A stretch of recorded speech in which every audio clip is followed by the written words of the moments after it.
Today we talk to My name is Kevin Spagnolo, or Kevin Pedro Spagnolo on the German passport. Where are you from? I'm from Italy, but I'm also from Germany, in the sense that my mother was born in Germany and I grew up with both languages. So I read German books and watched German television, but I grew up in Italian school. And my father is from Sicily.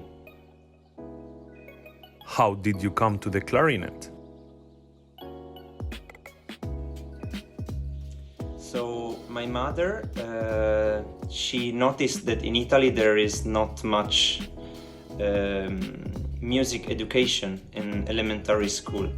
So she thought that this would be a problem for my growth, because she thinks that it's important in a kid's education as well, the music aspect of education.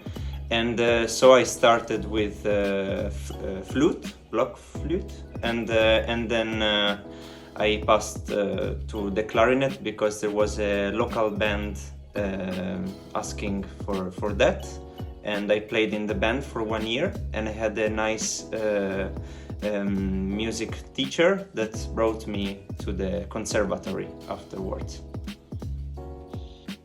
What is never missing in your clarinet case? In my clarinet case, so the clarinets, of course, a couple of mouthpieces and a couple of ligatures in case one of them breaks. Yeah. Any advice that someone gave you and changed your life? Yes, probably the one of Romain Guillot. When I was a student in Geneva, he told me that I was not in the film, and that meant that I was not in the storyline. I was not in the music. Music seen as how you say, a group of emotions converting to each other and making a sort of story through them.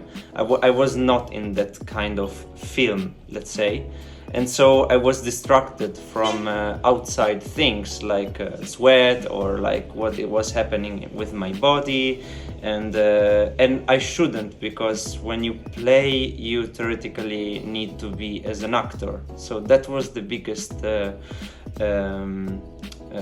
teaching that I had from him, apart of all the technical aspects, of course. Who were your clarinet teachers? So my clarinet teachers were, first of all, this band educator teacher that was teaching me solfège, so how to recognize the values in music. And then it was Remo Pieri in Lucca, in the conservatory here, and he taught me a lot, and I was winning some local competitions under his teaching. Then Carlo Failli in Livorno. It was really brief, 1 year, but he taught me a lot in that year, and it was a very nice experience, because I started also to feel the beauty of music, also because I was growing up, so I was 18, so there it's the moment of discovering music, I think, when it gets more deep. And then Fabrizio Meloni from La Scala. I did some master classes with him, and I prepared some orchestral auditions. And then Romain Guillot, where I studied in Geneva for 4 years with him.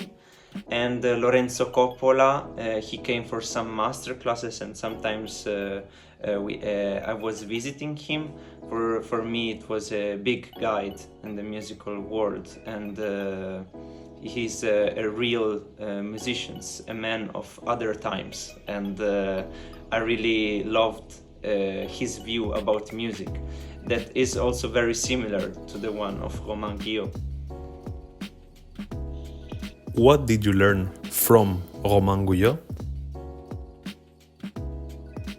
So, as I mentioned before, I learned to be in the music, so to be really not distracted by anything, and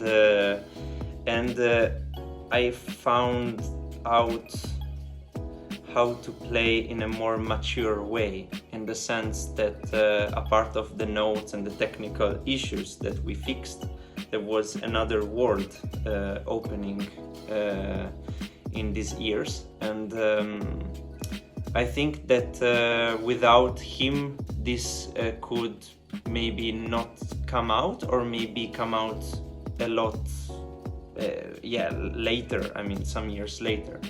And I think that this was the biggest discovery. I mean, to associate every phrase, every musical aspect with emotions, sensations, storylines, and this I also developed even more with this Lorenzo Coppola, because I will never forget when I played Brahms' sonata with him and a pianist, Carlos Sanchez, Spanish pianist.